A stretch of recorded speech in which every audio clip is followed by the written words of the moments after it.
going on, guys? It's your boy Jay Custer Gray here from Anime Escape with another What If Wednesdays. It's Marvel What If, Episode 3.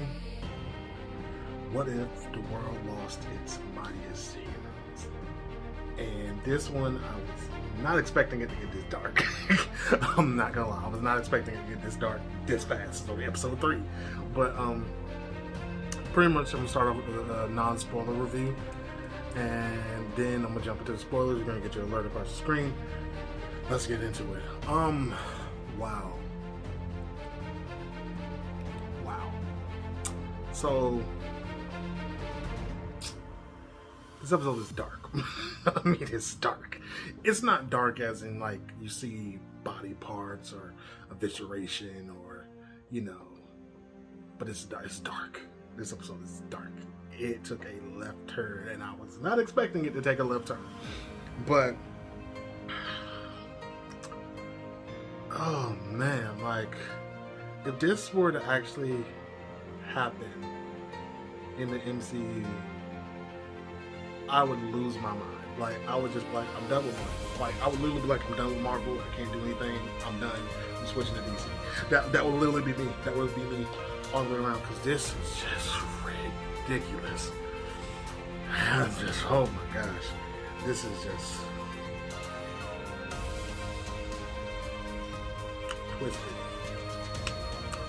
twisted.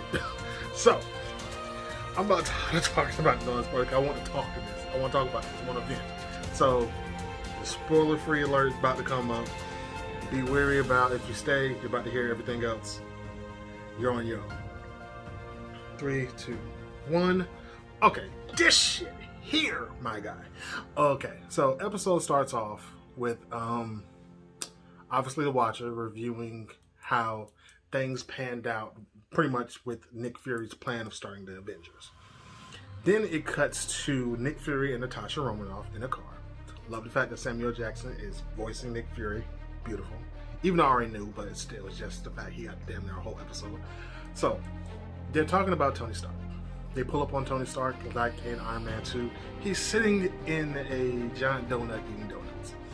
They're sitting down talking about the Avengers Initiative, this.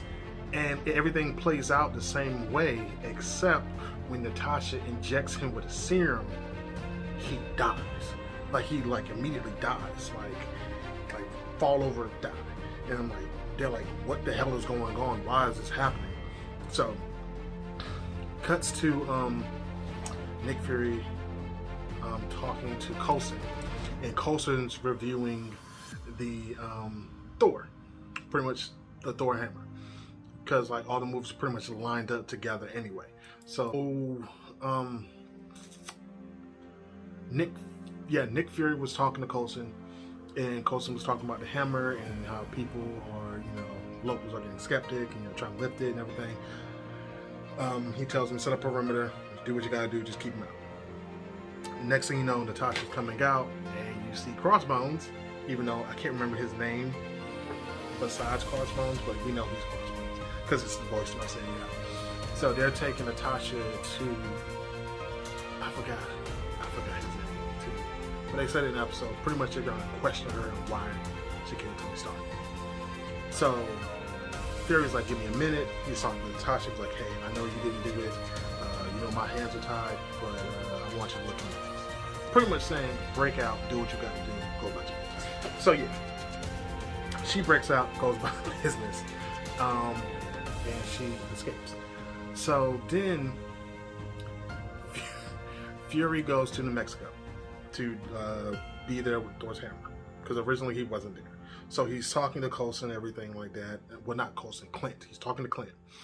And in the background the entire time, all you see is people getting snatched. Like in the movie, snatched up, beat up, thrown to the side. So, yeah. Then everything, Coulson goes to perimeter. The perimeters, he sees everybody getting knocked out, stuff like that. And they're like, what's going on, Coulson? And Coulson's like, I see like a 6-foot Caucasian man with glorious hair beating everybody up. And Nick Fury's like, wait, what? And he was like, I'm not lying, it's glorious. So he tells Clint to get into his post. And then he's up there in the rafters with his arrow and stuff. So he's telling him to watch him and let him get to the hammer. But all of a sudden, Clint's arrow just shoots him in the chest and kills Thor. And next thing, all guns are on Clint. And Clint's like, I didn't shoot, I never missed. I did this. And Nick Fury's like, well, your arrow is in his chest, so it's kind of pointing fingers at you. So they put him in a cell, and while he's in the cell, he's like, I don't miss. I don't understand. I never let loose early. I don't miss and everything like that. So Fury's talking to Coulson, and Coulson's like, he's not talking to anybody. He's pretty shaken up about this, and and he's like, he won't talk to anybody. Nick Fury's like, he'll talk to me. So he goes in, and he's like, Coulson, get up. Not Coulson, but Clint, get up. We need to talk. We find Clint's dead. Like, what the heck is going on? So Clint's dead. So it's crazy because no one entered the room, no one left the room, no one it was just no one in the room but him. So how did he wind up dead? So it cuts back to Natasha. She's underground and she comes across Betty Ross. And Betty Ross thinks she's there for the Hulk when she's like, no, I'm not there for the Hulk. I'm here. I want you to look at this because you're one of the leading people in this particular type of science, and I don't want SHIELD to know you notified that I went and talked to somebody. So as she's talking to Betty Ross, they're looking at the syringe and everything like that. Come to find out, the medicine never left the syringe, but it looked like something projected out of the syringe and killed Tony. So she was like, well, everything in the syringe is normal, the chemicals and everything are normal, but the syringe just looked like something just projected out of it like a bullet or something. So it gets crazy. So she's like, okay, take that information. As she's leaving, she sees a pizza jacket, like a delivery guy's jacket, hat, and pizza box. And she's like, Natasha's like, you got a side job, Miss Ross? And she was like, no. So oh my gosh, it's so much. So it's it gets a little crazy. So I think within that time frame, it is within that time frame. So she I think she calls Fury, or he calls her. No, she calls him. And then within that time frame of her calling him, it's like all of a sudden the Fury calls Coulson. Was like, Coulson, where you at? He was like, coffee room. I got your favorite. And next thing you know, boom, the Bifrost open. And they're like, okay, who the hell are these? He was like, Coulson, what's going on? It's like some type of storm, and there's Vikings in the middle of the storm. And so they're like, okay, what's going on? So Nick Fury pulls up, and they start talking. And so that's when Loki, Warriors 3, Sith, and a whole Asgard army pulls up. And they're talking about, we come to revenge the killer Thor. We know it's one of your agents. We want that agent. And if we don't, we're going to burn this world. So while Loki's doing his speech, that's when Natasha calls and was like, hey, did you send these troops? And he's like, no. So, and it was like, so come to find out, everyone's being hunted on the Avengers Initiative. So it was like, how many people are left? It was like Banner and you, Natasha. So she was like, I suggest you get Banner. And she was like, well, I'm pretty much close to him, so you don't have to worry about that. So she goes to the closet that he's hiding in. Betty Ross tried to stop. She's like, just Banner's like, just stop, I'm coming out, because it's bad for everybody. So then it cuts back to Fury, and Fury talks shit. He talks shit to everybody. So he pretty much talks shit. Loki pulls out the casket of ancient wares and proceeds to freeze Fury's army like never before. And so it's crazy because like you see Fury hit the floor and just like everyone freezes, and then like Fury hops up. He's like, "Look, we're looking for the same guy. Like, I'd rather join forces." And Loki's talking shit. He was like, "I don't need your help." And he was like, "Then let me just, let me find the guy." And he was like, "Then you can have your slap with me." He was like, "Interesting words. I want the whole thing." I was like, "Oh, okay, cool, whatever." So it cuts back to Natasha and Banner, and Natasha pretty much tries to get Banner out of there, but it's surrounded. It's pretty much literally like the scene from the Incredible Hulk movie, but with Natasha. So some way, shape, or form, someone shot a bullet and into Banner. It turned into a Hulk. Natasha gets out of there. Well, she tries to stop him, but then that's when it happened. So she gets out of there. Hulk starts rampaging, and Revolt Ross wants to. She's shooting point blank at the Hulk, and Betty Ross is like, "Stop, no, stop!" And like Black Widow snatches her. It's like, "You need to get out of here." And he's like, "That's my father. He'll listen." And then this unbelievable thing happens. The Hulk grows even further. So he continuously expands, but his body for some odd reason can't handle the expansion. So he just blows up and dies. And everyone's like, "The fuck?" And even Betty's like, "The Hulk's not supposed to die." And Black Widow's like, "Yeah." It's crazy. So she escapes. And then it cuts to her sitting down at a computer talking to Coulson about clothes. And she's like, it's not funny, but it's funny. It was like, "Coulson, give me your clothes." It's like Steve, Hart, Steve. It was some shit like that. She's like, "Wow." So she gets in and she finds a clue, but it doesn't show us in the audience. She was like, "How can a dead woman access files? And this, and this." And the whole time she's like looking over her shoulder because she's hearing things. So she literally stops, grabs her phone, calls Fury, and was literally "You'll never get away with this." Next thing you know, she's turning around and it goes to the person to the vision of the attacker, and it's beating the shit out of her, beating the dog shit out of her, slinging to the ceiling and everything.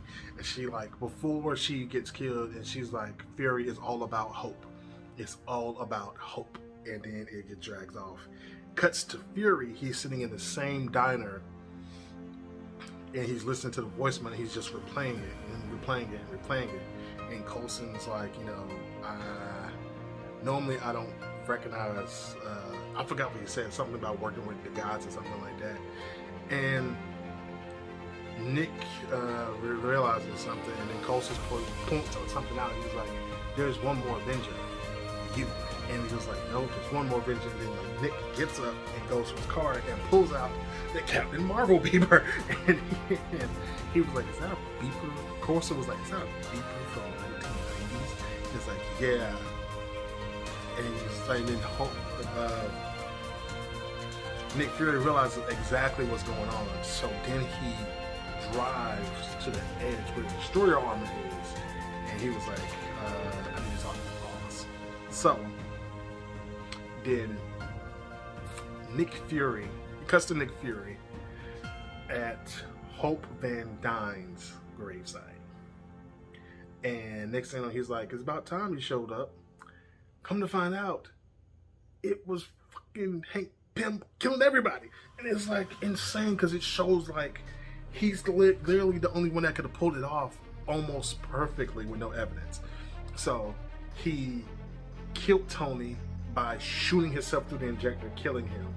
He killed Thor by hitting Barton's hand, and his hands are when you're trained to reflex or something, it just let loose like that. So Barton accidentally killed him because of Ant-Man.